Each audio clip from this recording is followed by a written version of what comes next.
Okay, so now what's left is to I want to explain to you how to blend textures inside CryEngine.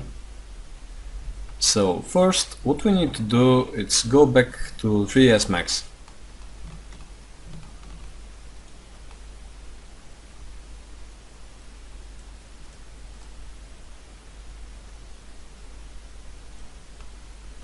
Okay, so for now,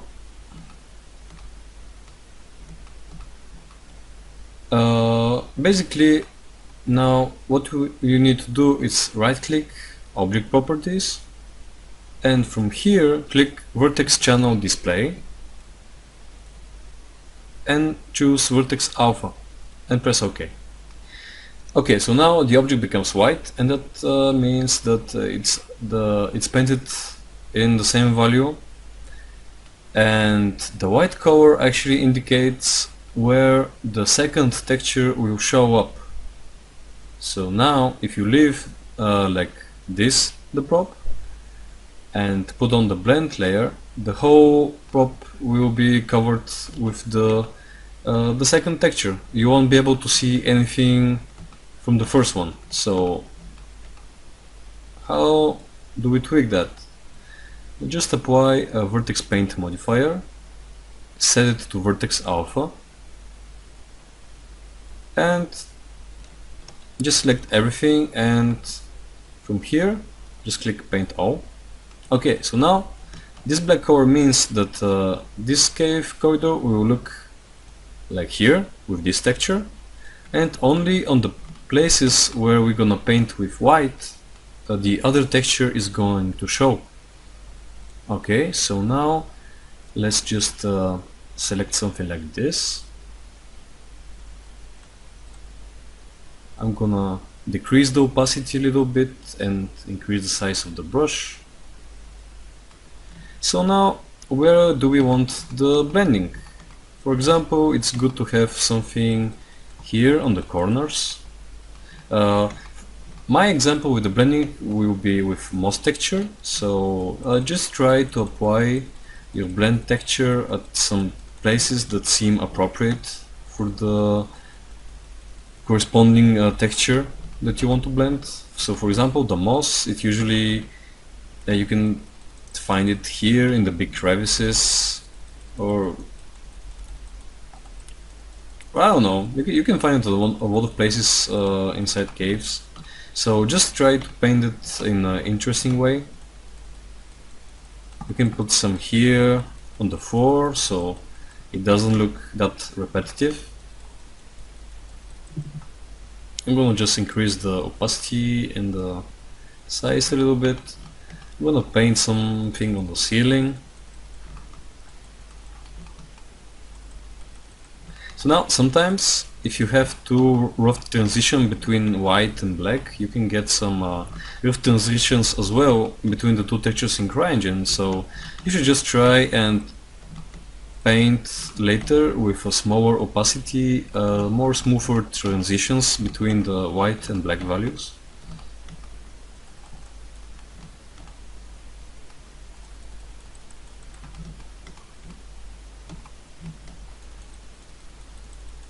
So yeah, I'm just gonna paint very quickly here some moss.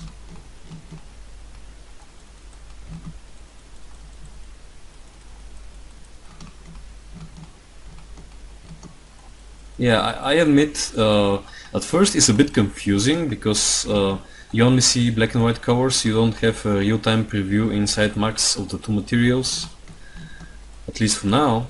But in time you will get used to it, and you would very easily imagine where the other texture will show up and how it would look.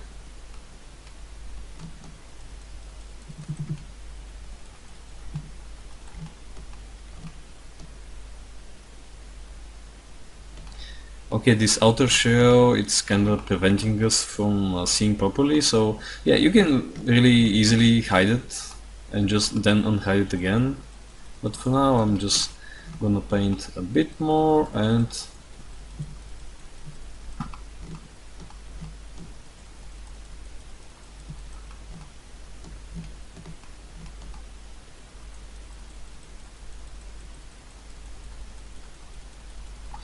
Okay, so now let's just collapse this, or you can keep it if you want. Hide all, select the dummy, and export with these values painted in the alpha channel the prop. Just click yes for the override. So now what we need to do inside CryEngine, it's to go first here, and you see first you should go here and click under the shader generation parameters and just click on the blend layer. Yeah, so now you see how these parts that we painted turned white. So yeah, don't worry, we're gonna fix this pretty soon.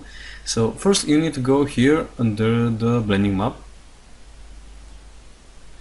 The blending map should be grayscale image. So I think I have one blending mask here. Okay, so this one.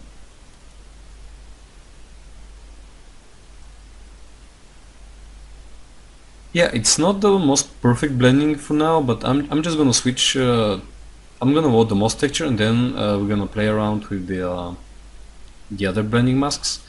So now, under the blending map, you see this second diffuse map and second bump map. Now we can load again the second height map, but most of the cases it doesn't really work if you have Fireworks Occlusion with silhouette enabled. You can only use one height map with this option enabled. So let's just load the diffuse map of the mouse.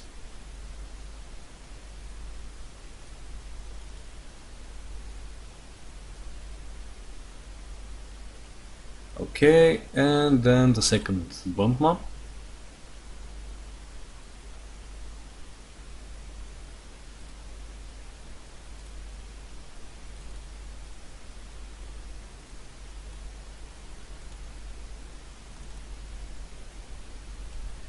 Okay, so now we have the texture of the mouse, but it's yeah, it's looking really weird because probably of the high values of the Fresnel reflection. So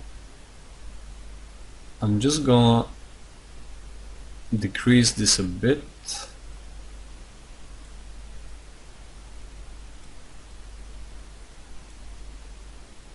Alright, so now, as you can see, you can clearly see the moss painted on the wall.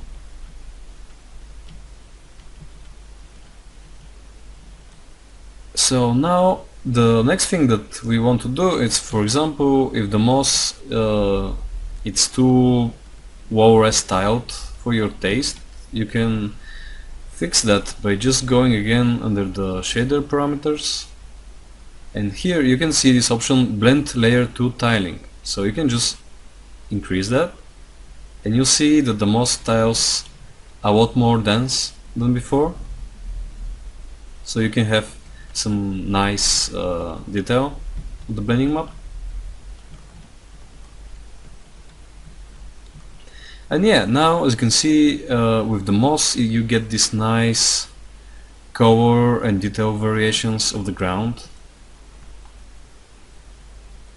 Now the blend factor controls how much the blending will be affecting the surface of the mesh, how far it will spread. So higher values will spread the moss even more, and the lower values will make it shrink. Now the blend fall off. If you put a really low value, you'll see that you get this nice, really smooth transition between the two textures, and the higher values will make more distinguished difference between them. For moss, I think a smaller value creates a really nice looking organic feeling. So now, as you can see here, yeah, it's starting to look really nice. So again, if you're not satisfied with your blending mask, you can very easily change it by usually from the free SDK folders I use in the folder decals. I usually go to snow and I usually select something like this. It only should be a specware map or something grayscale like this one, so just choose it. And now you see that these patterns of the other blending map disappeared.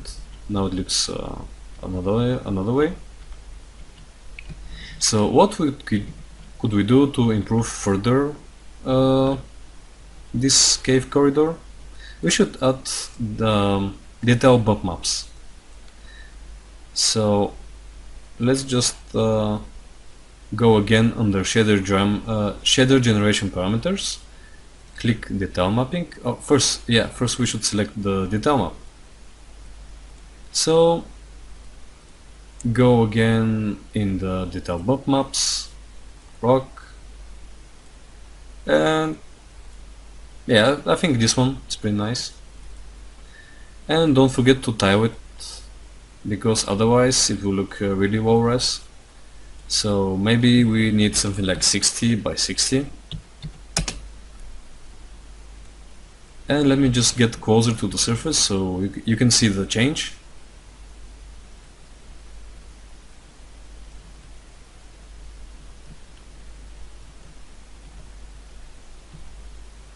Yeah, actually I might need to play around with the tiling, because maybe 60 by 60 is a little too much. Yeah, okay, let's try 20 by 20.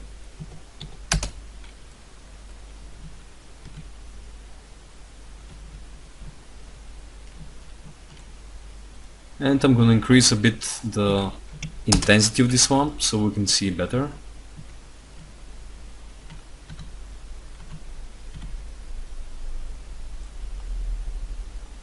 And now if you go here under the parameters and you increase the detail bump scale, you're gonna see these nice details appearing. Yeah, I think this one is good enough, and just increase a little bit the gloss scale.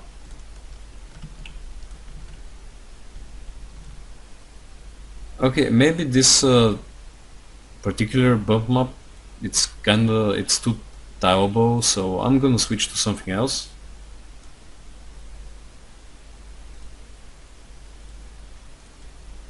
Yeah, I prefer this one a lot better. So okay, now when you spawn the player, you have a collision on the floor, so you can just, let me just get rid of the material browser. So yeah, as you can see now, you get this really cool looking normal map with displacement on the ground and some moss.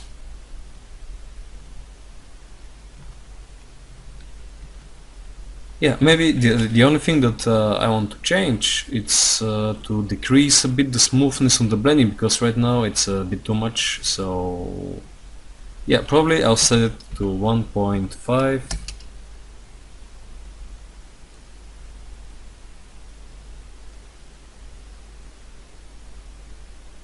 Yeah.